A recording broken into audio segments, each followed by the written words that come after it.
dive on it. This is twice now the Celtics have been first to the floor. They try to save with Horford. Unbelievable. Boston first to the floor.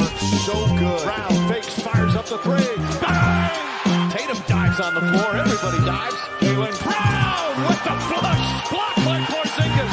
He's doing it all. Tatum spinning, driving, layup. Got it. Washington drives. Blocked by White. Oh, what a block from Derek White.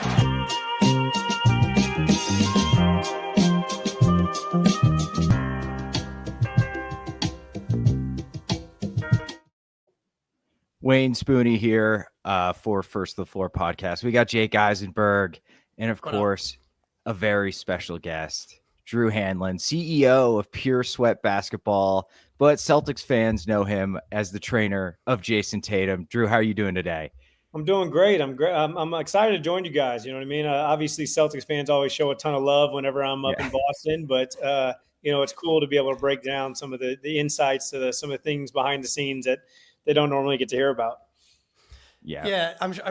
They show a lot of love when the 3-point shot's going in, and then they're like, Drew, can you get your ass immediately to Boston as soon as he goes 1 for 8 for one game? Yeah. I don't think y'all realize that I'm just so used to it now. I mean, I've been obviously training NBA guys since I was a sophomore in college, and back then when I first started, I like would read everything, and now I laugh at everything. And I'm one of those people that, like, if somebody says something too reckless, I just block them. And then it's funny because if I block them on Twitter, they'll go in my Instagram DMs, Coach Drew, I'm sorry, I didn't mean it. And I'm like, it is what it is. So people think that it offends me, and they're like, oh man, he really takes it personal. I'm like, I just block you because I'm not going to let you even see my stuff if you're going to hate on it. So I laugh about it all the time. And trust me, do you know how many Celtics fans blamed me for Jayson gaining weight? And I'm like, first off, him and Nick Stang have done an unbelievable job of developing him as an athlete. I don't even do that. I don't even teach him how to lift weight. I don't know anything myself, but I get blamed for that. Or the Celtics, they wanted him to obviously not shoot mid-range twos really. Early in his career, he shot, I think he led the league one year in mid-range twos. And since we've changed his shot profile, the Celtics have won a championship and lost another one, but got to the finals. And Celtics fans still complain about his shot profile because it doesn't look as – I'm like, guys, they're winning basketball games. So, I again, a lot of times you can't really you don't want to fight back. You just kind of laugh and say they're clueless. They have no idea what's going on. So that's why these things are fun.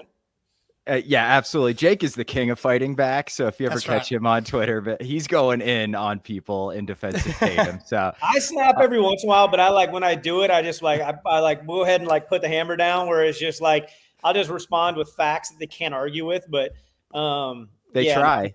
Yeah, it's why basketball, it's why basketball social media is so entertaining. That's why I'll put it. It's entertaining. You know what I mean? Because it really is just a bunch of trolls. And I think that Elon Musk, the thing that he should do is when you post a tweet, you should have to literally they should get what was the one app? I forgot what it was, but it was Real Time or Be Real or yeah.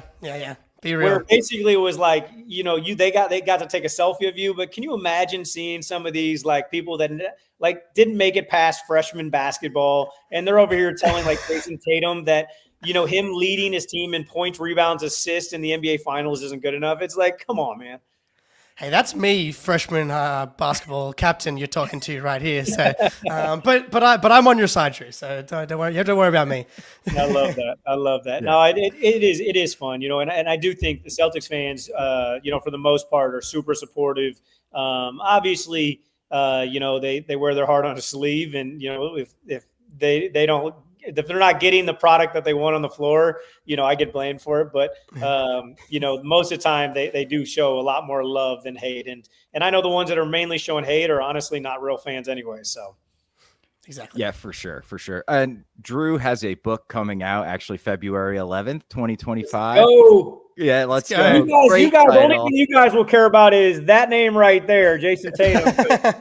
Is he a contributing author? Or? Yeah, he nice. was one of him and Joel Embiid wrote the forwards to the book, and awesome. There's some really cool stories that have never been told before about Jayson. We started working together when he was 13 years old. And, so I shared some of the insights of, what went into, tapping into his mentality back then. And, that's the cool thing of the book is a self-help book. So it's really like Atomic Habits meets the subtle art of not giving a fuck.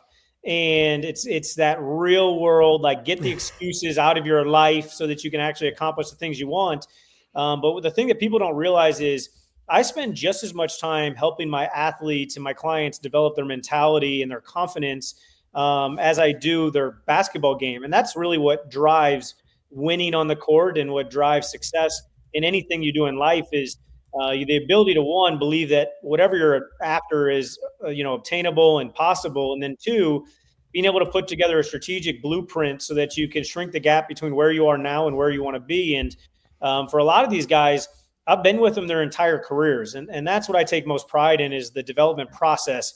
It's not like, you'll see some trainers that you get a guy in the gym for one time and they shout him out, or, they might see him at dinner and post a selfie with them. Like the guys that I've been with, the majority of them I've been with for, their high school and college and their entirety of their NBA careers, which is, it's fun. It's a long process, but it's a rewarding process when you're getting the results. Yeah, no, I love that. And the book definitely speaks to Mazzulla's, I guess, psychotic mentality. Yeah. Not psychotic mentality. I love it. Oh, yeah. Man. Oh, it's awesome. Yeah, and I think you can really feel that kind of mentality through the Celtics. It's a very mature, very like mentally stable, mentally strong group. And I think that Tatum's been a big part of that culture as well. Horford, obviously yourself, helping Tatum forge that part of his identity as well. I'm sure, yeah, Mazzulla, I don't know, have you and Mazzulla kind of like chopped it up a little bit about this type of stuff? Yeah, we're both sick in the head. So, Yeah. we love each other. He's one of my favorite coaches around the league just because I do think he's so real. I think that, he's super transparent. I think that, allows him to be really successful because he has a really good grasp on everything that's going on in his players' heads and his players' hearts.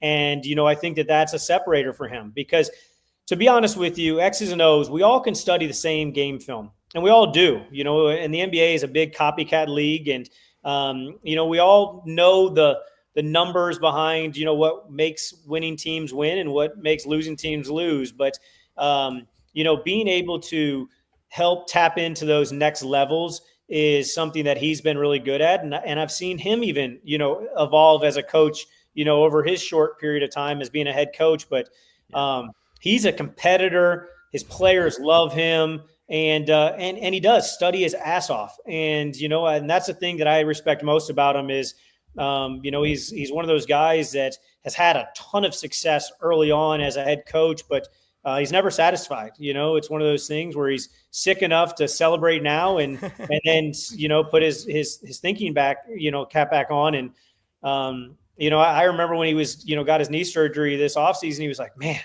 that's the best thing to get knocked down when you're on top. Yeah.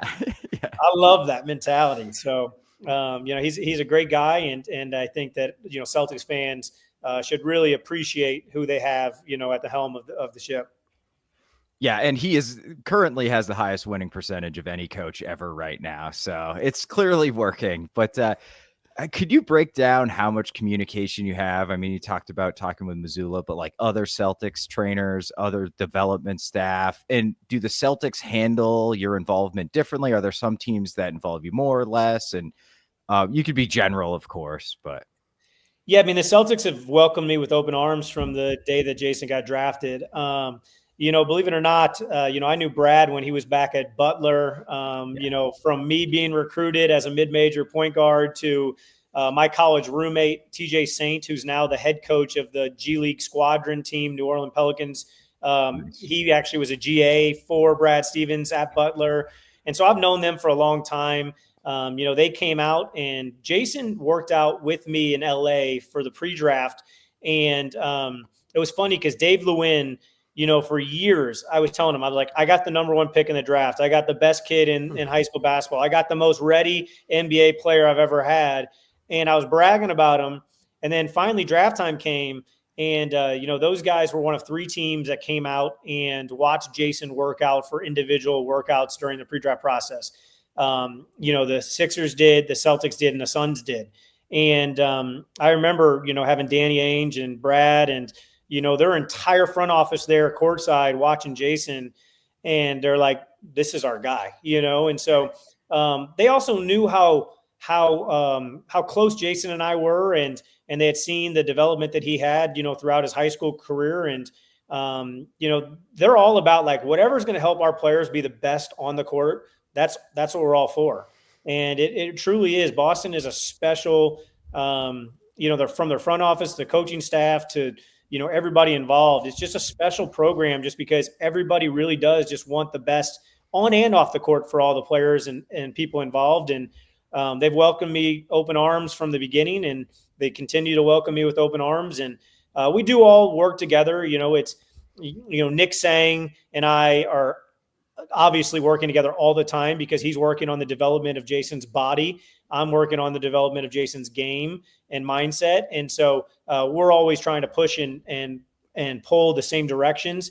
But also there's a ton of conversation with Joe and with Brad and with, other members just to make sure that we're all pushing the same messages, because the last thing that you want is a confused player or a player that has to pick and choose, like, what to do and what not to do. And so that's what we've always done. That's one of the things I respected about the Celtics organization. They've always rallied the troops really well, got everybody on the same page, and then we've all pushed and pulled. And if there are different messages or different ideas, then we just talk them out, figure out the best solution, and then, move forward with them. But ultimately, we all want the same thing. We want Jayson to impact winning at his highest level possible. And he's been able to do a really good job of that so far in his career. And we want him to continue to become, what we think is going to be one of the greatest basketball players that's ever played the game. Yeah, and Mazzulla actually said something similar to that, like in that starting five doc. He's like, I'm very like precise about when I communicate with Jayson, because he's being pulled from so many different ways, just like by simply being a superstar. And I like that symmetry between you guys. You mentioned like Celtics world-class organization. Couldn't agree more. Very topical. And you guys think they're a good organization? No bias. I agree. An organization that I think might be a little less world-class. You don't have to agree with me here, Drew, but it is topical because I just watched a clip of Magic Johnson talking about the draft process and Tatum, because Tatum has said recently, like, what did he say? Because I didn't see that. Well, yeah, I literally just watched it, and so Tatum was, he said they didn't really want me, and then Magic was like, we had so many forwards, so that was one thing, but then Jayson's agent told him to not work out for us, and I'm like, I find that hard to believe. I'm not going to overspeak, but that's not true. Yes. Jayson grew up a Kobe fan. Exactly, we know. We were working out in Los Angeles. And the only team that didn't go visit him in the top four was Los Angeles. So, there wasn't interest there. And trust me, that crushed us. You know what I mean? I was living in LA, so I was like, that saves me one more trip. You know what I mean? I'm on the road 24/7. And the Kobe connection and everything like that, it made so much sense. But what Magic said was not 100% accurate. I just remember being in those conversations, and the truth was they did at the end kind of reach out and say like, hey, we'd love to come and stop by. But Jayson's agent did a good job of protecting his client and saying, listen, if you have no interest, if you guys don't show genuine interest, then we're not letting you in the doors. And the genuine interest just wasn't there. I love it. Well, it worked out for everybody except for the Los Angeles Lakers, which is shame news for everybody here.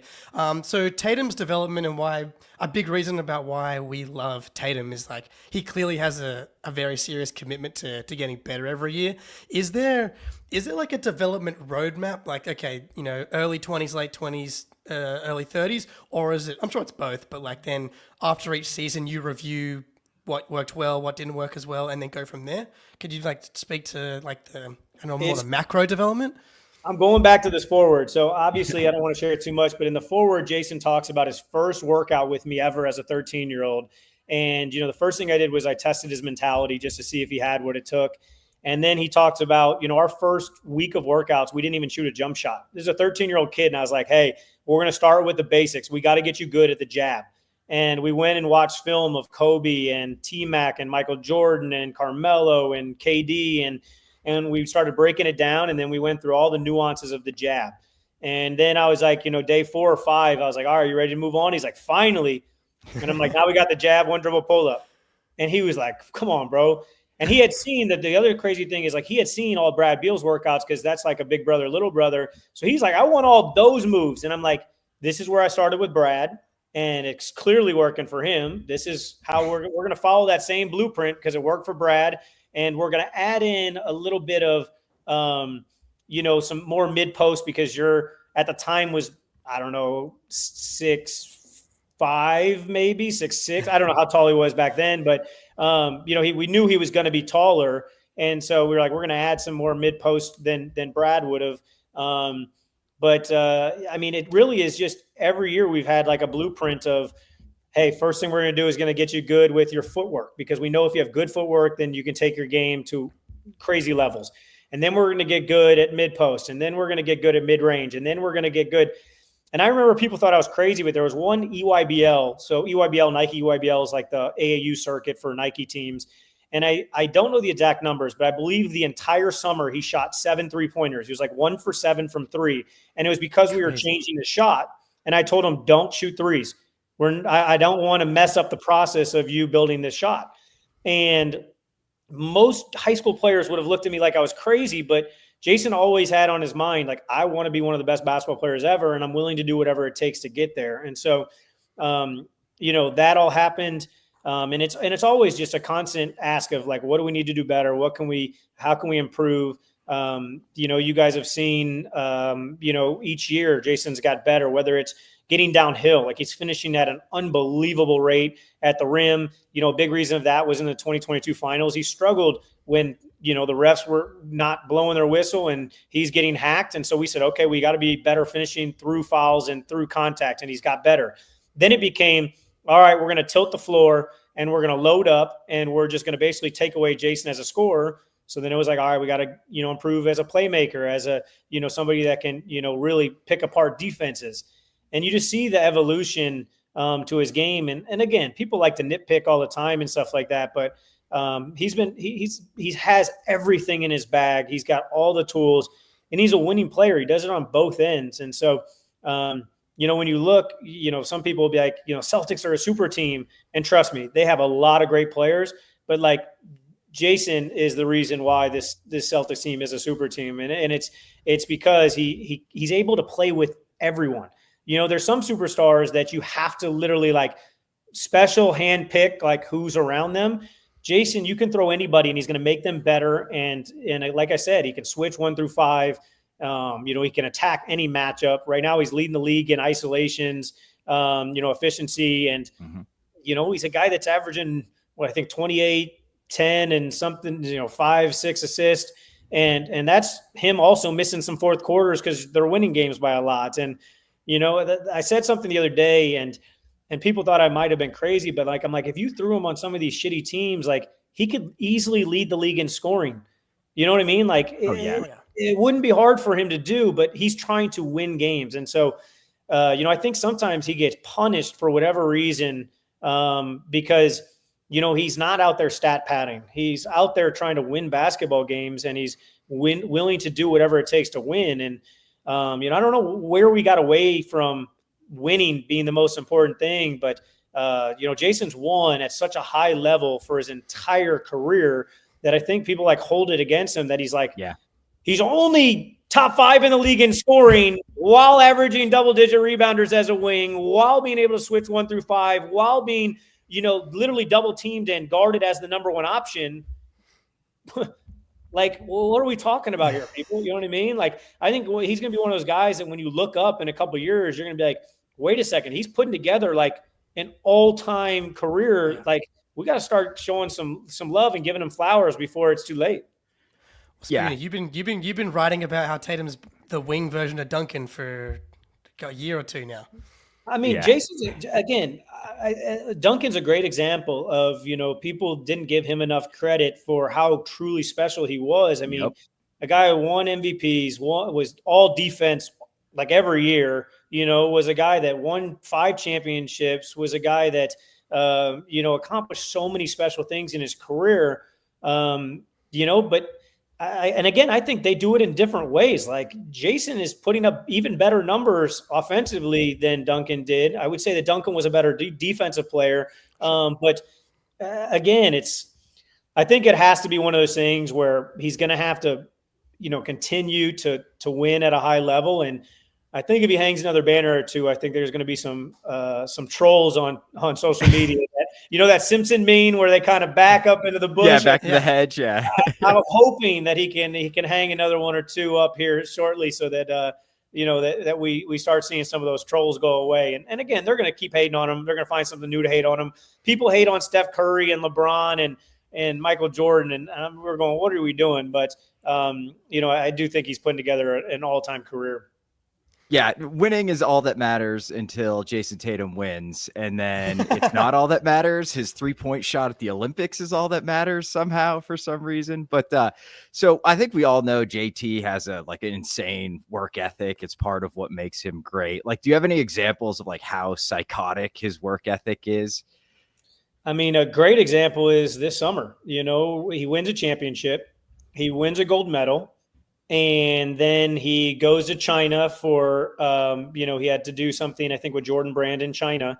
And he says, hey, literally the next day when I get back, I need you in Boston and we're doing 2-a-days. I'm fixing my shot. I mean, you win a championship while leading your team in points, rebounds, and assists.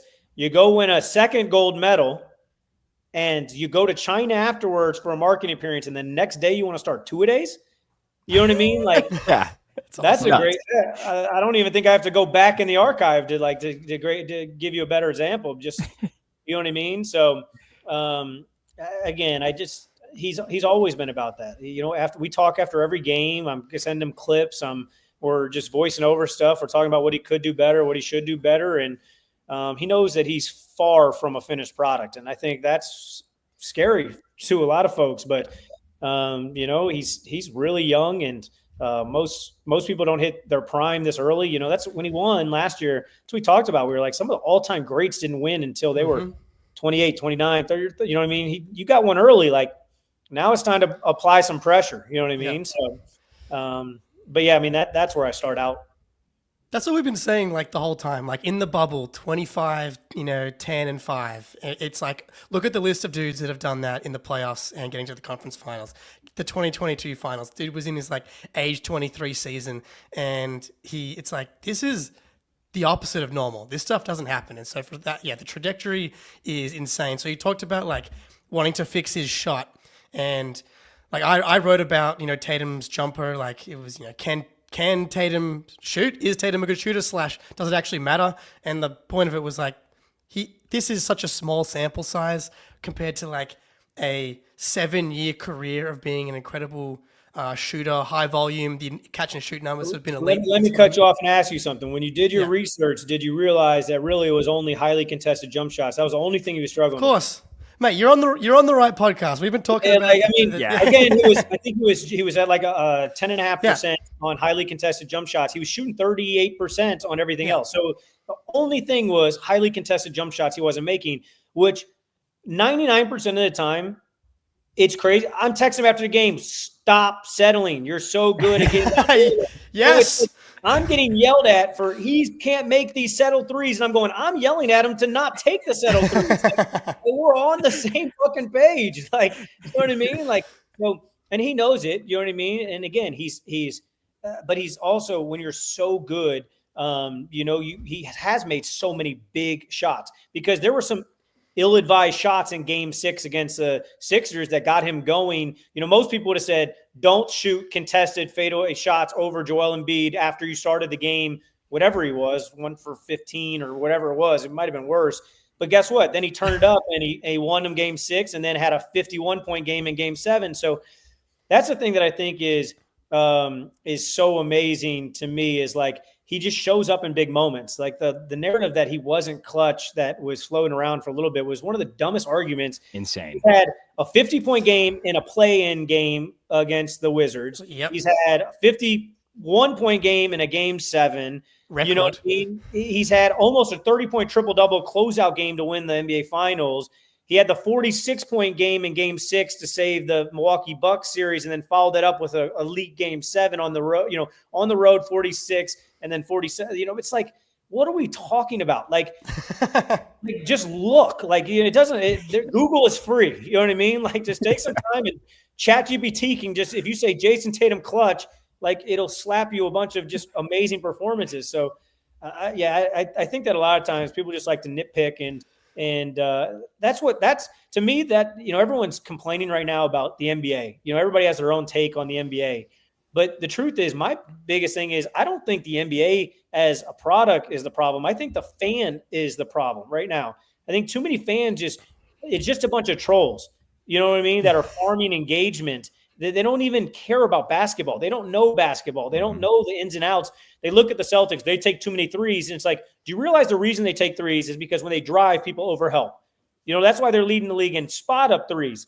The reason that they don't give up threes is because they actually stay home on defense, and they have guys that can switch 1 through 5. They don't have guys you can target. So it's like, hey, you know what I mean? Bird brain, like actually watch basketball. So I think that's what really needs to get back is, think about when we were younger, we used to like go watch like SportsCenter in the morning and watch highlights of everybody. It was all positive. There was storytelling aspects. There was, all these great things. And nowadays there's just so much negativity and so much clickbait. You know what I mean?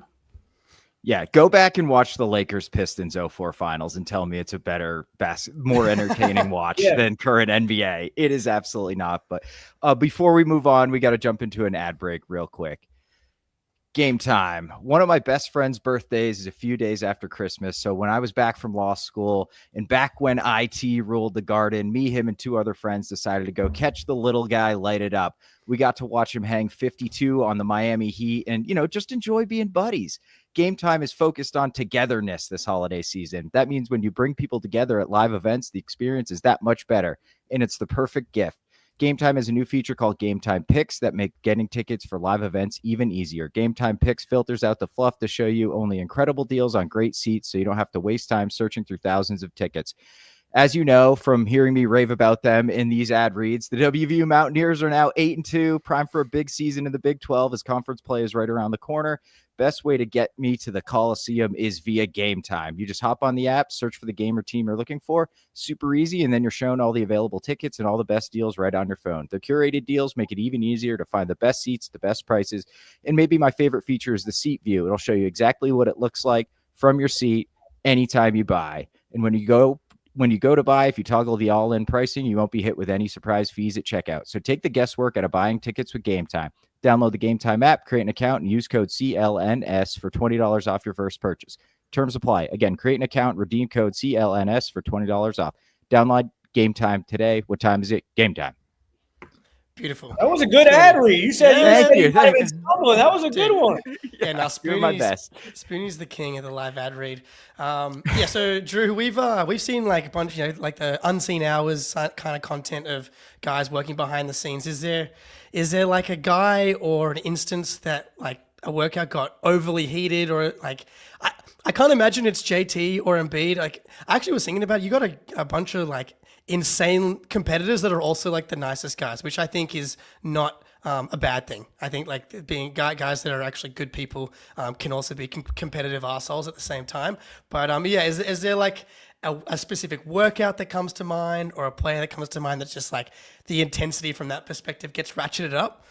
I mean, you got to think like, I've got a gym full of all-stars. That's the cool thing for me is like most of the guys that I've been with and are my guys are all stars. And so being able to throw them in the gym, I mean, I promise you, every single person that has had a chance to come out in the summer and be like a fan sitting courtside for my open runs says this is way better than sitting at a courtside playoff game.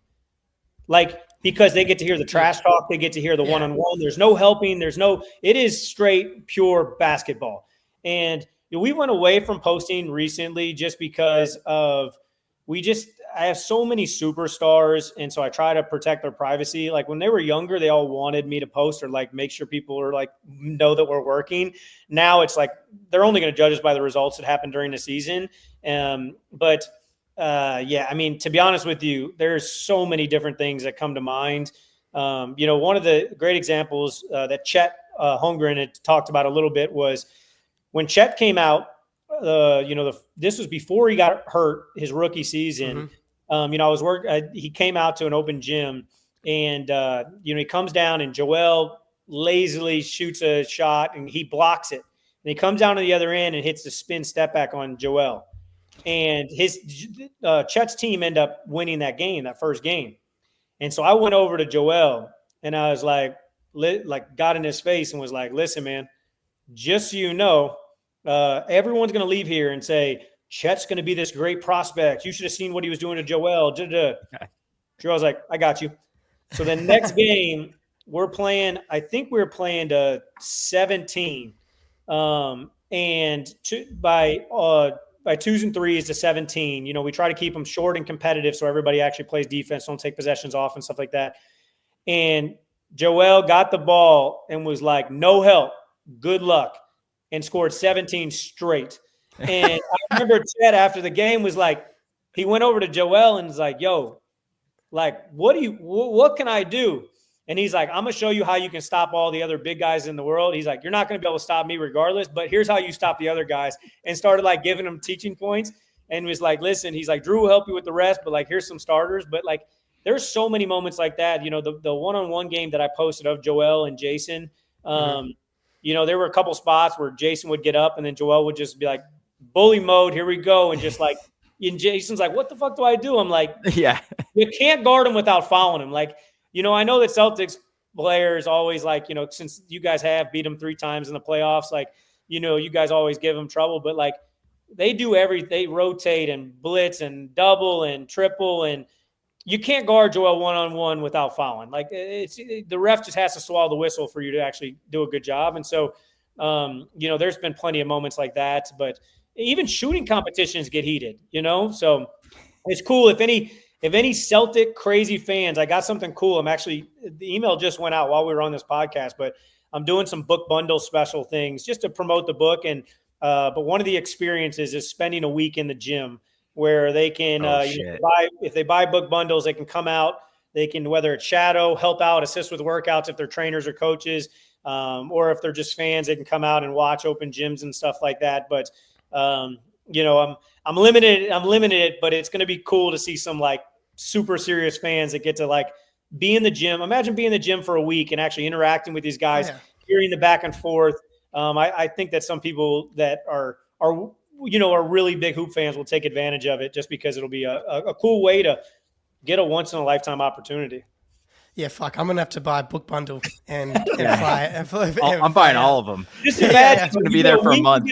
You get a week, and the cool thing is the lineup. Like I've got most of the best players in the Eastern Conference, so you're not only getting to see like your boy JT, but you're also getting to see all the other guys you hate on all season long. You know what I mean? So it's gonna be a cool experience. I'm excited to connect with a bunch of, fans and players and coaches. And that's the coolest thing about the book is I've got really creative on like asking people like, hey, outside of just hearing the stories, the book is literally a self-help book that also has a bunch of untold NBA stories. So like as a basketball fan, it's like the perfect book because it's Atomic Habits and, Subtle Art, but all basketball stories, all, real life stories of your favorite players. But I've been asking people like, hey, what would entice you to buy the book? And so we're doing a Q&A. One thing that I'll definitely invite you guys out is, I'm going to be doing a book signing in Boston with special guests. You guys guess away, but we're going to do that on the book launch and do some cool things. But it'll be cool just for people to see. A lot of people don't get to see the side of Jayson that's real. A lot of people just see the the very polished version of Jayson, but I'm one of the few people that can get him to be a little bit more unfiltered. So I think it'll be fun to be able to connect with fans and do that kind of stuff, and then have a couple people that end up buying book bundles come out and get that once in a lifetime experience in LA. Yeah, where's the best place to get the book bundle so we can keep I made it easy. Out. There's a million different places to buy the book, but drewhanlen.com. We literally just launched the book bundle. So yeah, you guys can check that out and it'll be fun. Like I said, I mean, I'm excited for people to finally get a little bit of the, behind the scenes, like the unseen hours, some cool stories. There's a cool story about Jayson in the book about in high school. I always wanted him to be an arrogant asshole, and his mom wanted him to be, a nice, humble superstar. And junior year, they got upset. And I remember afterwards, Brandy came up to me, and, I detailed more in the book, but Brandy came up to me and basically was like, yo, whatever you got to do, I don't ever want to watch him not be. And again, he had probably a 30-point triple-double. That's what people don't really realize. Jayson was like a point guard in high school. But it wasn't, they were up by I think 11 or 12 points in the third quarter. And then he went the rest of the game and only attempted, I think, one or two shots. I think one shot the rest of the game. And so his senior year, fast forward, there's a cool story about how he tapped into his mindset in the book. But senior year in the state championship, he made up for it. He actually outscored the other team in the first half. So and then he ended up breaking the state championship record for points. But you just go those kind of stories. People don't get to hear those stories, the high school Jayson stories of what really made him what he is. And so, I do think that a lot of people don't realize how confident he is. I mean, he knows there's only a few players in the world that can look him eye to eye. And, he's one of those guys. There's a reason he's first team All-NBA year after year after year. And, each year that he gets that first team All-NBA nod, he starts putting himself in categories. I think there's 47 people that have, made All-NBA as many times as he has. And that list shrinks very fast as you start adding them. So he's going to put himself in some company that, put him among the all-time greats. For sure. And one of the things I appreciate most about Tatum is his game has slowly evolves. It's he adds something new every season. This season, we've kind of noticed finishing off 2 feet a little more often, drawing more fouls. Was that a focus coming into the season? How do you train for that? You probably can simulate him finishing over Joel Embiid and Rudy Gobert, but how does that work? Is that part of the plan?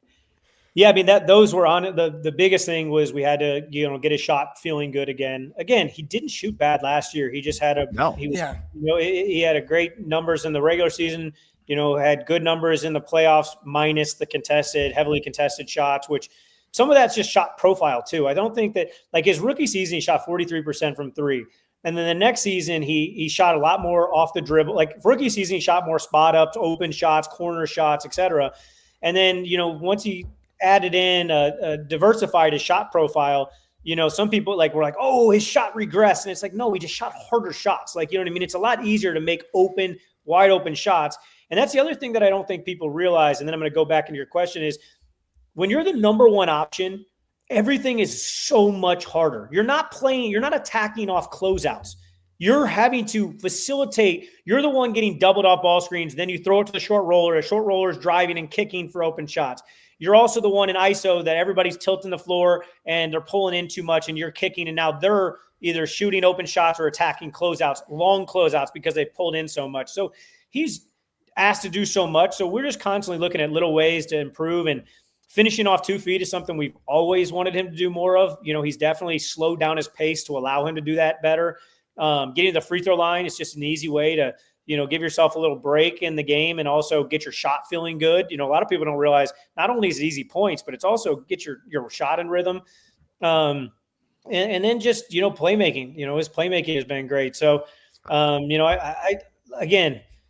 I hope one day we're having these conversations about, where do you rank him among the all-time greats? But I've believed in him since he was little. I still believe in him. I still think that he's highly underrated, even as highly rated as he is.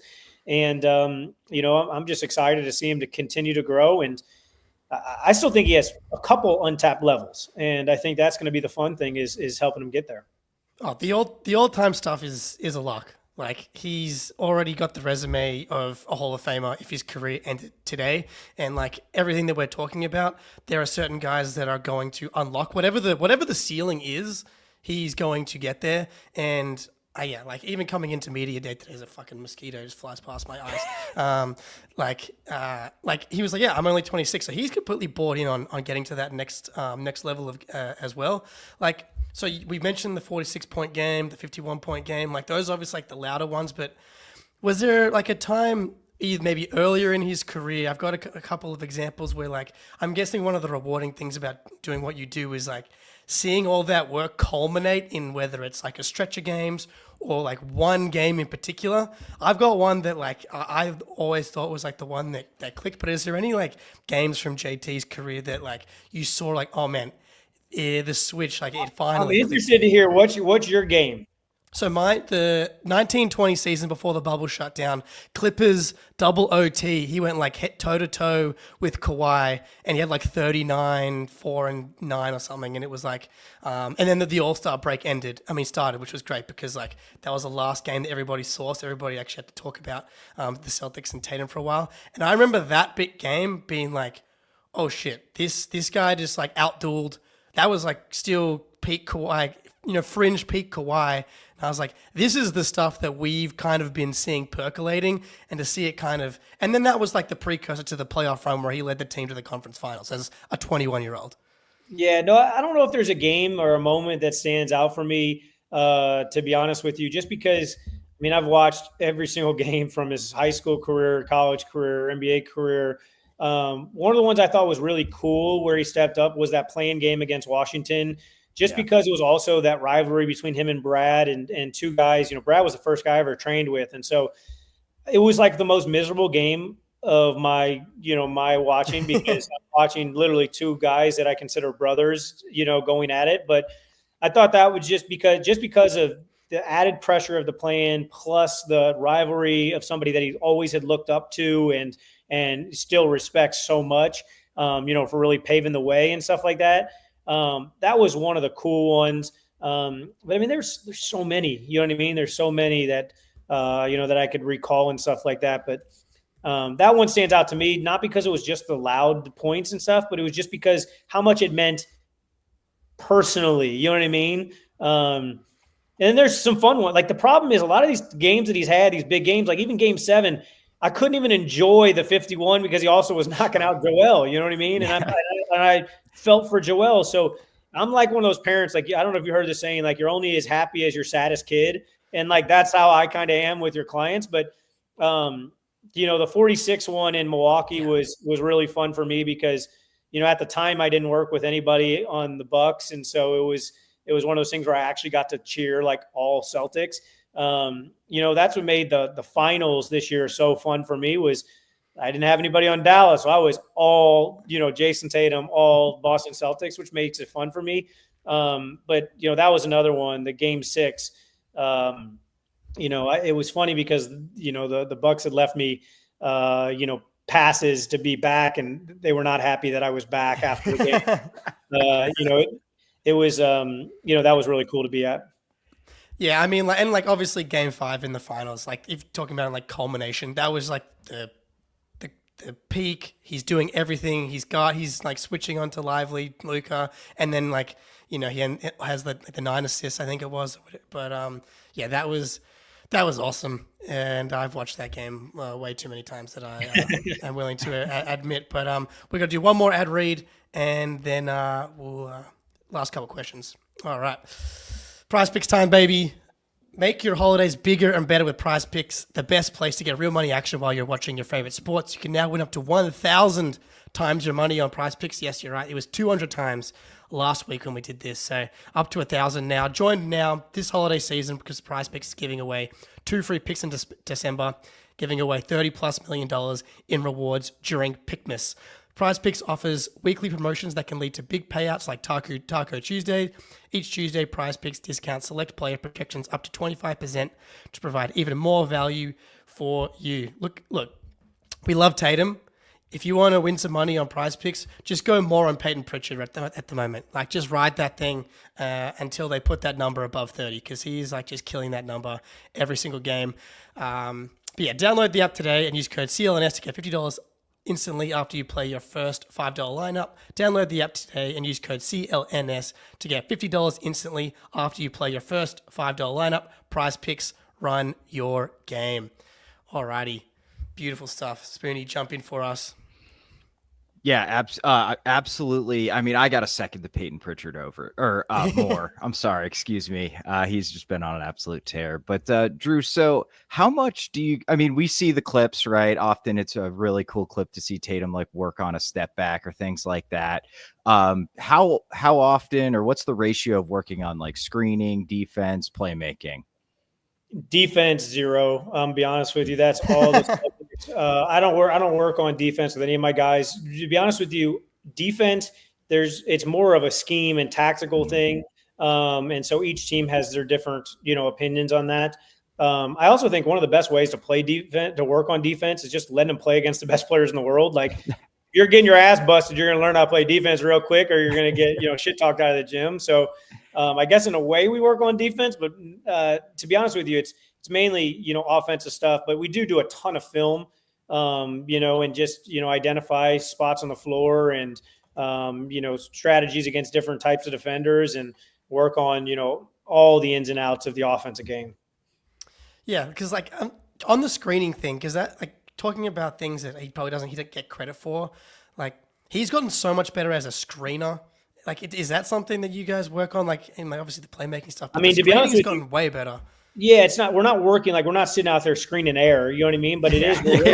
We're working on targeting mismatches, and I think that's one of the things that the Celtics do great. And if you set a better screen, you force a switch, or you force you get a 4-on-3 or a 3-on-2 on the weak side. So again, those are the little things that sometimes don't show up in the box score. The hockey assist, the making the right play, the maybe somebody hard cuts to the basket, which pulls in a defender that now a lifting shooter gets open. Like, those don't show up on the box score, but they do impact winning. And so that's all Jayson cares about, is winning basketball games. And so that's anything that helps him win more games is the things that we focus on. And a lot of that work is breaking down film and making sure we're talking through and walking through concepts so that when he's out there, he has solutions for all the problems that he might experience.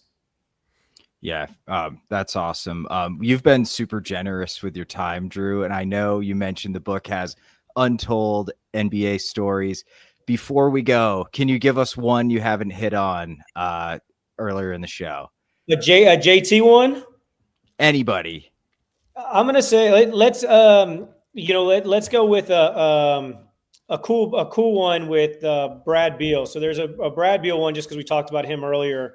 And it talks about when he had the back-to-back 30-point a game seasons. Mm-hmm. And so, he averaged like 25 points a game one season, and I think it was like a 2018-19 season or something like that. And I remember him walking to the gym and was like, all right, what we got this summer? Like, what's our goal? What's our focus? Like, after every season, that's the first thing we do is break down film analytics, and we have a big sit down and just kind of figure out what's the next step. And a lot of times we only work on 1 to 3 things. And so, I told Brad, I said, do you think you can average 30 a game? We knew the Wizards weren't going to win the championship. We had to have something individually to motivate him. And so I was like, do you think you can average 30? Previous season, only one player had averaged 30. I think James Harden averaged 30. That was the only guy that averaged 30. And in our lifetimes, in Brad's lifetime, there was only 10 or 11 players that had ever averaged 30. And so you're like, do you know how hard it is to average 30 points a game? And this is back then. Like right now, there's, each year there's a couple guys now, but back then there weren't. And I was like, well, you average 25. I was like, really, that's only 5 more points. Like you can't make one more three, make a layup. Like that's it right there. Boom, you got it. And so that was actually a super valuable lesson for me. Was I learned that a lot of times when we look at our goals, we look too like big instead of shrinking the gap. And so what we did is we called it reframing. And now it's really helped me with a lot of guys, but reframing, what you actually have to do to get to where you want to get to. And so with Brad, the mentality was, all I got to do is average 5 more points. Here's how I'm going to do it. And then it became easy. And then he averaged back-to-back seasons over 30 points a game. And I've used that with so many other players. There's one story in the book about a certain player where he wanted to shoot more, like make more threes, which meant I said, you got to shoot more threes. And literally we had marbles and put him in his locker. And every time he shot a 3, like if he made 7 attempts, moved 7 marbles. And I said, empty the damn jar by the end of the season and you're going to be an all-star and get paid like one. And he ended up getting a max deal. And so like little cool things that like fans would be like, no way. Like, I'm going to do that with my high school kid, or I'm going to do that with weight loss, or, whatever. But yeah, I mean, that's the cool thing is I have to be super creative on how do I get these guys to get to levels they can't get to themselves, because I always say, like, they deserve all the credit. They put in the work. They go through all the stressful moments. They're the one that has all the pressure on them. My job is like, I'm like the Wizard of Oz. I'm just in the background and behind the curtain, giving them exactly they need and what they want. And, it's for me to get them to levels they can't get to themselves. We have to tap into different mindsets. And that's what it takes. There's a lot. You don't know how many times I'm texting JT little things to motivate him, and and making sure that I add bulletin board material. And I'm never. Joel said something after he won MVP. He was like, "This is the first time you've ever said you're proud of me." Like, I was like, "Hey, bro, I'm proud of you." And I'm like, "What do you want me to celebrate?" Like, you know what I mean? Like, I'm only giving you props if you like win a championship or win an MVP. Like, he's like, "Well, I've won scoring titles." I'm like, and I probably said good shit. Like, you know what I mean? I made it proud, but like, Tyrese Halliburton won the assist title last year, and he FaceTimed me and he held it up, and I was like, "Good job, bro. You're good at passing. What do you want me to fucking say?" Like, you know what I mean? Like, so I will show y'all something. Most people don't get to see this, but since I'm at my desk, let's go. Joel did gift me this. Oh shit! Oh shit, dude! Actual replica of the MVP. So I know you guys aren't, Joel fans in Celtic world, but that's pretty damn cool. That's badass. Joel has one and I have one, which is really cool. So I told Jason I really do have an empty space on my desk, and I sent him a picture. I said, "Hey, this better be one day. I better get an MVP trophy from you." So one day, hopefully, these voters will actually reward winning, and I'll have a matching one with JT's name on it.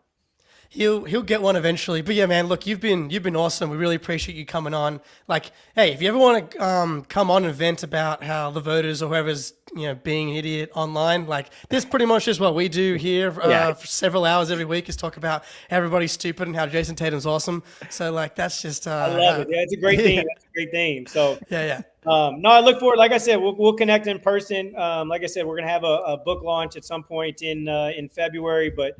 For everybody watching, go pre-order the book, get you a book, and hopefully maybe a Celtic fan or two will take advantage of the bundles. I think we're doing 10 total bundles. We're only allowing 10 people in the gym, so maybe we'll grab a Celtics fan out of this pod and have somebody that can have some real cool stories from their time in the gym with me. Yeah, and the book is Stop Bullshitting Yourself, a practical guide to personal growth with a mindful approach. Drew Hanlen, thank you so much. Jake, buddy, good to talk to you as always. We are out.